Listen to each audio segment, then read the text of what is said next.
यूं तो बनारस घाट अपनी खूबसूरती के लिए बहुत प्रचलित है, पर घाट के किनारे कई राज लिए बैठे हैं।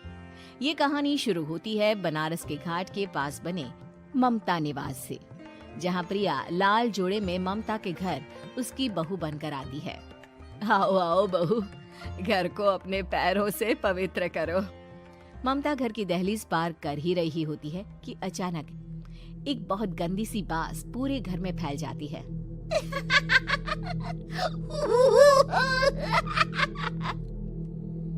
ये बदबू और ये आवाजें, ये कौन हंस रहा है माँ? अब ये पड़ोसी ना हमारे थोड़े अलग से है। कहाँ हम शाकाहारी और ये मांस मच्छी खाने वाले। छोड़, तू ध्यान मत दे और गृह प्रवेश कर। और हाँ बहू, अपनी सास की एक बात हमेशा याद रखना, इन पड़ोसियों से तो कभी बात नहीं करेगी। अच्छे लोग नहीं है ये। अपनी सास की ये बात मानेगी ना बेटा? हाँ माँ, जो आपकी मर्जी, मैं उनसे बात नहीं करूंगी। अगले दिन प्रिया अपनी पहली रसोई बनाने रसोई घर में जाती है। ये छोकी बात तो नाक में जा रही है। एक काम करती हूँ, खिड़की खोल देती हूँ। प्रिया खिड़की खोलने जाती है। इतने जाले, लगता है इस खिड़की को कभी खोला ही नहीं गया। पर ऐसा क्यों? ओह, नॉन वेज की स्मेल आती होगी ना। 2 मिनट के लिए खोल लेती हूँ, फिर बंद कर दूंगी। प्रिया खिड़की खोलती है। खिड़की खोलते ही उसकी नजर सामने वाले घर की खिड़की पर पड़ती है, जहाँ एक लड़की खड़ी होती है। हाथों में मेहंदी, लाल रंग की साड़ी, बिल्कुल सजी धजी, मानो प्रिया की तरह ही वो भी नई नवेली बहू हो। वो प्रिया को देखकर मुस्कुराती है। हे भगवान, माँ ने तो इनसे बात करने को मना किया था।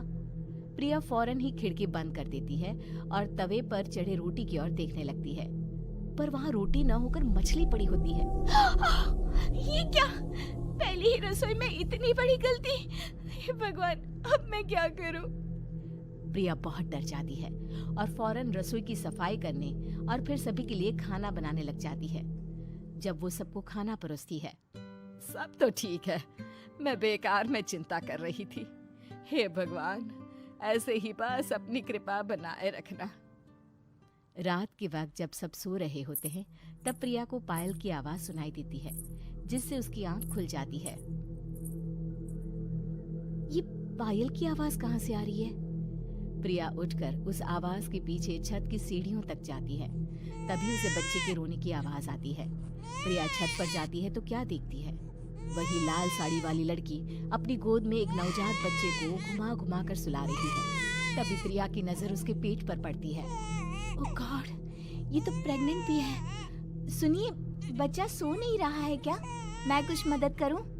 नहीं नहीं, आपके घर वालों को अच्छा नहीं लगेगा, मैं संभाल लूंगी। स्नेहा की गोद से बच्चा हाथ मारकर प्रिया की गोद में आने को छटपटाने लगता है। दोनों घर अगल बगल में बने होने के कारण प्रिया उस बच्चे को गोद में ले लेती है। प्रिया के पास आते ही वो सो जाता है। बच्चे का वो स्पर्श रात भर प्रिया भूल नहीं पाती और अगली सुबह वो छत पर कपड़े सुखा रही होती है। तभी उसे एक औरत इशारा करके बुलाती है। स्नेहा कह रही थी बाबू तुम्हारी गोद में आते ही सो गया। मैं गौरी, स्नेहा की माँ हूँ। बहू, घर आना, बाबू को खिला भी लेना।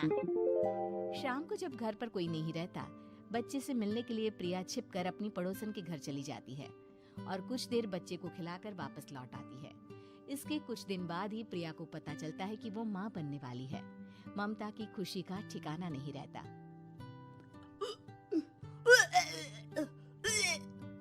माँ जी, पता नहीं क्यों उल्टी आ रही है।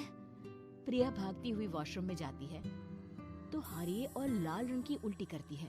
उस उल्टी में से कीड़े निकलते हैं। ये क्या? खून और ये कीड़े! माँ! माँ! प्रिया की आवाज सुनकर ममता दौड़ कर आती है, पर बेसिन में कुछ नहीं होता। प्रिया हक्की बक्की रह जाती है। ये सब क्या हो रहा है? प्रिया घबरा जाती है और अपने कमरे में जाकर सो जाती है। डर के कारण वो इतनी थक जाती है कि उसकी आंख लग जाती है। तब उसे ऐसा लगता है उसके पेट पर मानो कोई बैठा हुआ हो। कौन हो? प्रिया के पेट पर एक 5 महीने की बच्ची बैठी हुई थी, जो बुरी तरह जली हुई थी। माँ, तुम ही मुझे लाई ना अपने पेट में। मैं तुम्हारी माँ नहीं हूँ। कौन हो तुम? माँ, देखो मैं जल गई बुरी तरह से। 6 महीने पेट में रहने को भी मुझे नहीं मिला। सहला दो ना माँ। बचाओ! बचाओ! माँ! ममता दौड़कर कमरे में आती है। प्रिया की बातें सुनकर वो सब समझ जाती है। तू कहीं बगल वाले घर में तो नहीं जाकर आई ना बहू? मुझे माफ कर दो, मैं गई थी माँ। उस घर में सब मरे हुए हैं बहू। कई साल पहले स्नेहा उस घर में बहू बनकर आई थी।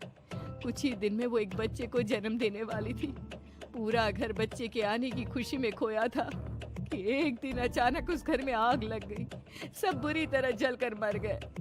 गौरी आज भी दादी बनने का इंतजार कर रही है और इसीलिए स्नेहा ने अपना अजन्मा बच्चा तुम्हारी कोख में डाल दिया। ममता ये कह रही होती है कि पीछे से उसके पैरों को एक बच्चा पकड़ लेता है। दादी, दादी। माँ, स्नेहा की गोद में यही बच्चा था। ये बच्चा कौन है फिर? तेरी मौत है। तेरी भी दादी। जिस चीज का ममता को डर था वही हो गया। ममता निवास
करवा देती है और ममता निवास फिर से आत्माओं के साए से मुक्त हो जाता है।